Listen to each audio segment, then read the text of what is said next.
to be as non-biased as I can, especially after a certain incident last time you were anywhere near me while I was um, in this booth.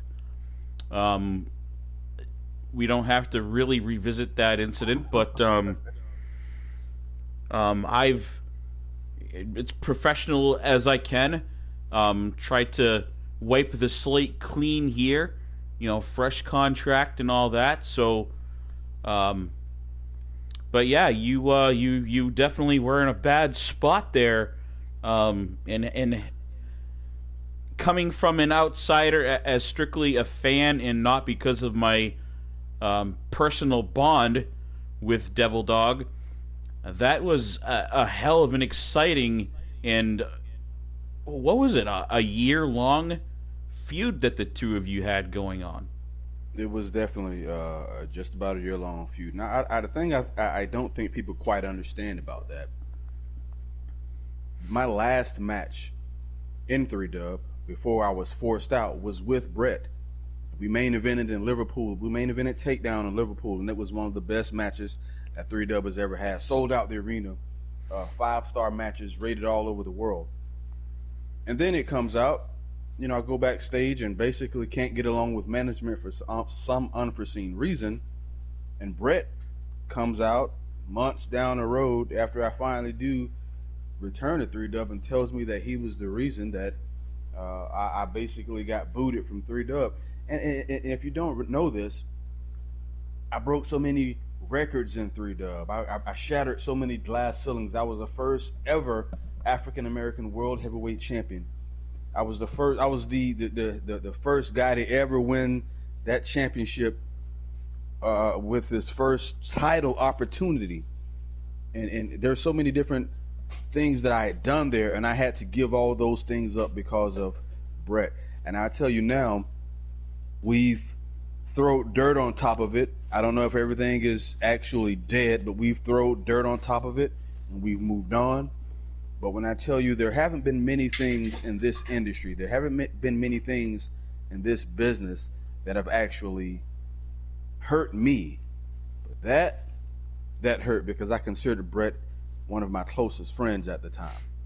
And I believe he considered you a very close friend too. And I guess I've had several conversations with him about this, and I know he said it time and time again, um, but he really felt like he was doing the right thing by coming out with that. He knew that there would be some sort of what's the word I'm looking for? Some sort of fallout with it, but he felt like probably out of respect for you, he had to clear the air, basically. But I don't believe he really understood quite in your mind, your psyche, how deep 3 Dub was embedded into your DNA. Yeah, I realized that after a certain amount of time, but I think he would have been much better off just not telling me at this point. But Uh, I'm sure his it's in the medical past. bill agrees with you. Uh, Yeah, it's in the past. which We're three over. dub did take care of a lot of it. There was it 3 4 months in a hospital bed or longer.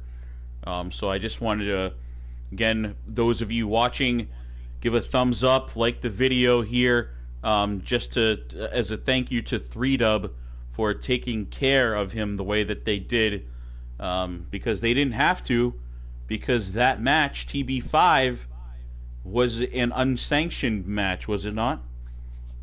No, TB5 was sanctioned. Um, TB5 was sanctioned. Hardcore Halloween was not sanctioned. Which I was actually surprised that they actually granted this match, considering how the previous match went. Um, but stranger things have happened. Yeah, indeed, and sort of a weird finish to that match when you and he finally got back in the ring together after he had what come in, you had a shot at the title.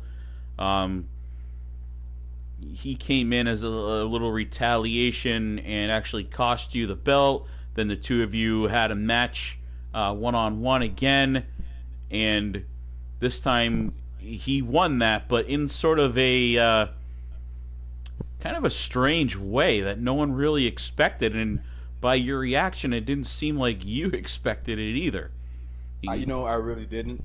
And when I go back and watch this match, um, and by the way, we were voted match of the year, which is an award that I've won every year that I've been an active member of the Three Dub roster, which I believe speaks volumes in itself. it definitely does. I agree.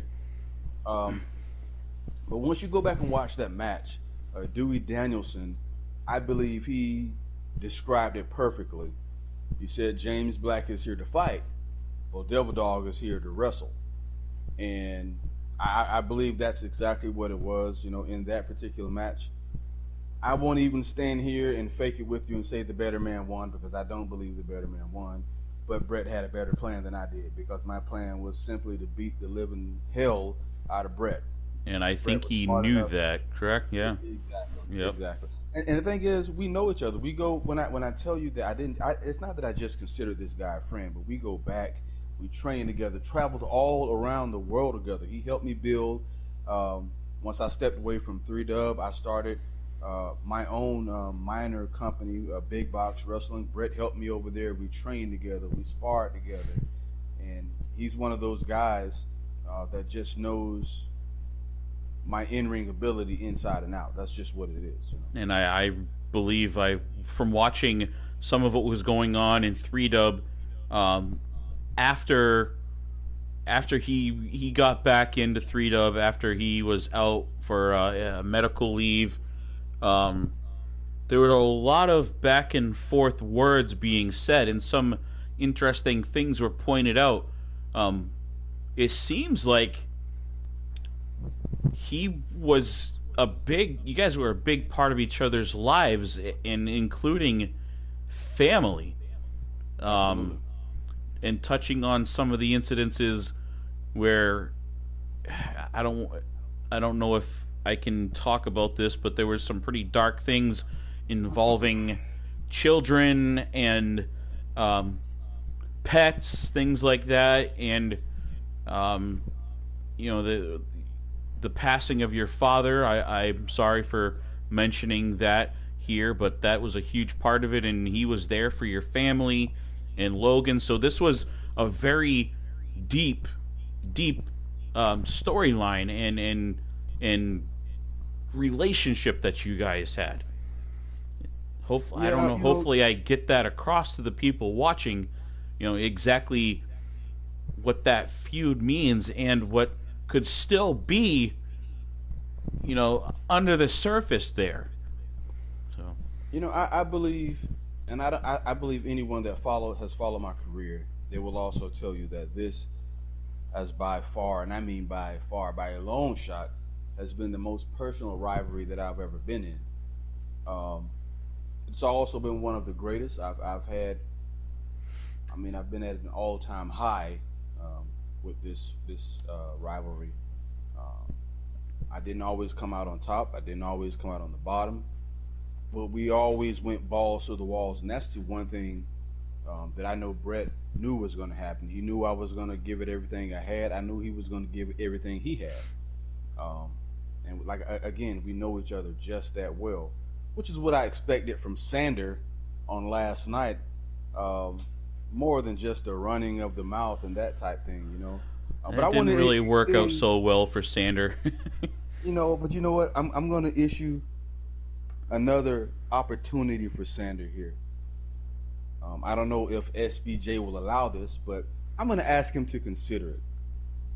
I want to, Another one-on-one, Sander Cool and yeah. James. At this point, don't you think? Isn't it just sort of maybe making a mockery of Sander Cool? Like, I don't know.